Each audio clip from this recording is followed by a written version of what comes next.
नमस्कार दोस्तों I don't know आप में से कितने लोगों ने लगभग 12 साढ़े 12 बजे के आसपास ये एक्सपीरियंस किया कि आपके मोबाइल में एक इमरजेंसी अलर्ट आया था और बहुत तेज साउंड आया था, एक बीप करके साउंड आया और बहुत तेज था वो। इनफैक्ट मैं आपके लिए वीडियोस बना रहा था, बैठा हुआ था, काम कर रहा था और अचानक से इतना ज़्यादा साउंड आया कि मैं भी एक तरह से डर गया था एक बार। लेकिन जब मैंने उसको देखा, पढ़ा तो वहाँ पर कुछ चीज़ें लिखी हुई थी, वो मैं आपको वीडियो में बताऊँगा। बट आई एम श्योर कि आप में से कई लोगों की ये मैसेजेस आए होंगे, क्योंकि मैंने अपने फ्रेंड से, कोलीग से पूछा है ये चीज और काफी लोगों के पास ये मैसेजेस आए हैं। लेकिन जब से ये ऐसा हुआ है, ये जो इमरजेंसी अलर्ट आया है, काफी लोग पैनिक भी हो गए थे। लोग ट्विटर से लेकर हर जगह डाल रहे थे कि एग्जैक्टली है क्या। कुछ लोगों को लगा ये साइबर फ्रॉड हो रहा है, उनके मोबाइल को हैक कर लिया गया है। तो ये मैं सब कुछ आपको क्लैरिफाई करूंगा वीडियो के अंदर, एग्जैक्टली हो क्या रही हैं चीजें, सरकार क्या प्लान कर रही है, क्यों ये इमरजेंसी अलर्ट आपके मोबाइल पर आ रहे हैं। काफी कुछ जानने को शुरुआत करते हैं और सबसे पहले देखते हैं कि एग्जैक्टली हुआ क्या है। देखिए, जैसा कि मैं कह रहा था कि आज सुबह लगभग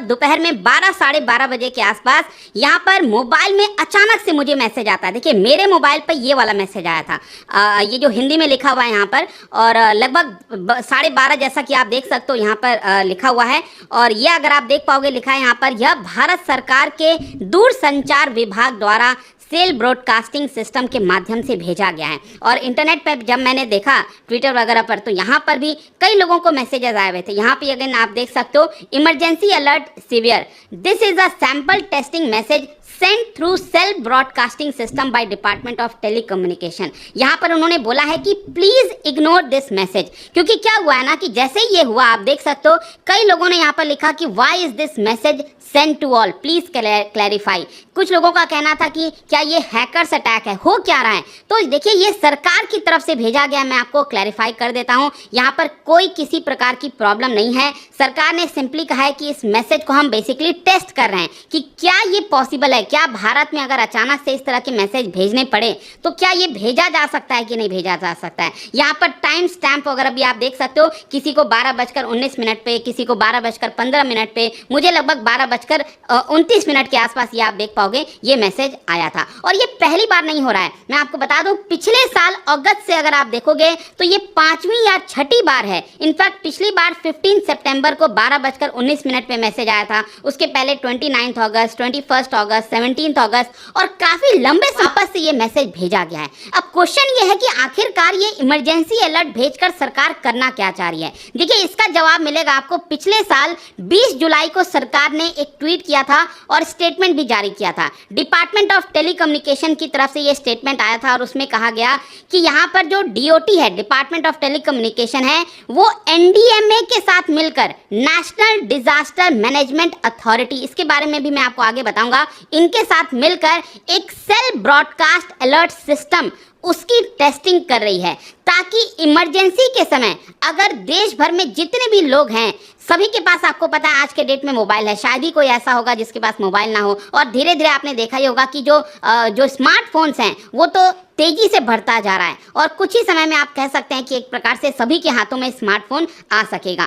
तो यहाँ पर क्या है कि इसी को लेकर टेस्टिंग की जा रही थी कि अगर अचानक से कोई डिजास्टर आता है, आपदा आती है, मान लो कोई दुश्मन देश ने हमारे ऊपर अटैक कर दिया, कुछ भी ऐसा होता है, सरकार को तुरंत मैसेज भेजना है, लोगों तक पहुंचाना है। तो ये जो सिस्टम है कहीं ना कहीं बहुत कारगर साबित हो सकता है। एंड मुझे भी ऐसा ही लगा, जिस तरह का साउंड आया था, जिस तरह से इतना तेज, बहुत तेज बीप का साउंड था, और मुझे भी एक बार लगा कि हो क्या रहा है, मोबाइल में कुछ हो गया है, क्या हुआ है, नहीं समझ में आ रहा था। लेकिन जब उसको ध्यान से पढ़ा, ये मैसेज को ध्यान से पढ़ा, तब समझ में आया कि हाँ, सरकार की तरफ से इसकी टेस्टिंग की जा रही है।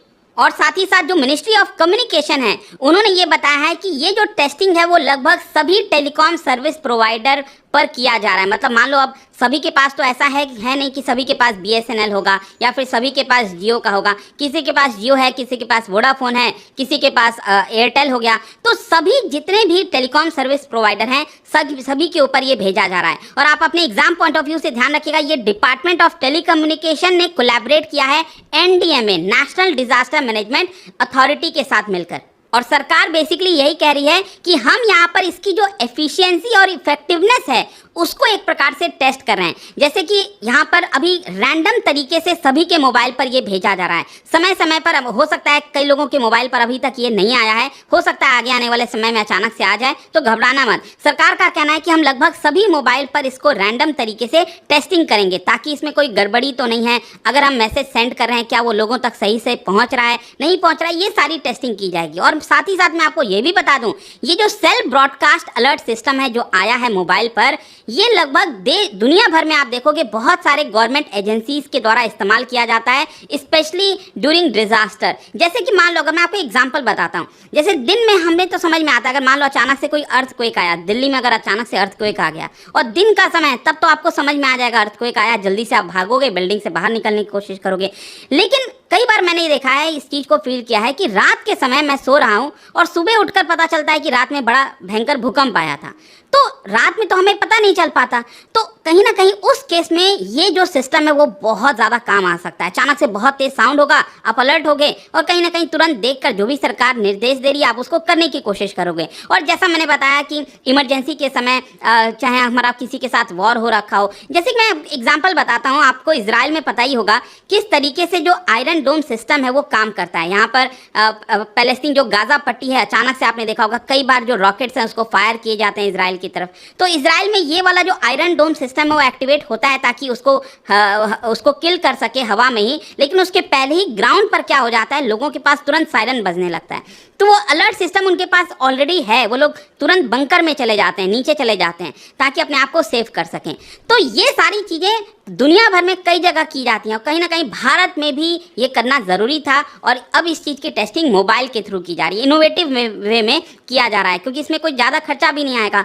अब साथ ही साथ मैं जब इसके बारे में पढ़ रहा था तो मेरे मन में क्वेश्चन आया कि सरकार ये जो आपका अलर्ट सिस्टम जारी कर रही है, ये जो पूरी टेक्नोलॉजी है जिसके माध्यम से विद इन फ्यू सेकेंड्स देश भर के हर एक मोबाइल फ़ोन पर ये अलर्ट चला जाए, तो ये जो टेक्नोलॉजी है क्या ये हमारे देश के अंदर ही बना है या हम इसको इम्पोर्ट करते हैं? देखिए, जो C.DOT के चीफ एग्जीक्यूटिव ऑफिसर हैं राजकुमार उपाध्याय, उन्होंने पहले बोला था कि देखिए ये जो टेक्नोलॉजी है वो अभी हमारे देश में उपलब्ध नहीं है, ये फॉरेन वेंडर से हम लेकर इसकी टेस्टिंग कर रहे हैं। लेकिन हाँ, क्योंकि मेक इन इंडिया की बात हो रही है, आत्मनिर्भर भारत की बात हो रही है, तो जो सेल्फ ब्रॉडकास्ट टेक्नोलॉजी है ये बेसिकली डेवलप करने की कोशिश की जा रही है ताकि NDMA इसका इस्तेमाल डिजास्टर के समय कर सके। और जो टेस्टिंग इस समय चल रही है वो जियो और BSNL के ऊपर देखा जा रहा है कि हमारे देश का बनाया हुआ जो टेक्नोलॉजी है क्या हम उसका इस्तेमाल कर सकते हैं कि नहीं। अभी तो फॉरेन वेंडर से ही लेकर चीज़ें की जा रही हैं। और ये जो अलर्ट सिस्टम होता है, ब्रॉडकास्ट मैसेज होता है, ये भी कई प्रकार के होते हैं, तो उसकी भी टेस्टिंग हो रही है कि अलग अलग प्रकार के हम मैसेज भेज सकते हैं। अब लास्ट में जाने से पहले, जैसा कि मैंने आपको बोला, ये सब कुछ NDMA के साथ मिलकर किया जा रहा है, नेशनल डिजास्टर मैनेजमेंट अथॉरिटी। ये बेसिकली देश की सबसे बड़ी बॉडी है। जब भी कोई देश के अंदर डिजास्टर होता है तो वो इसी के द्वारा कहीं ना कहीं मैनेज किया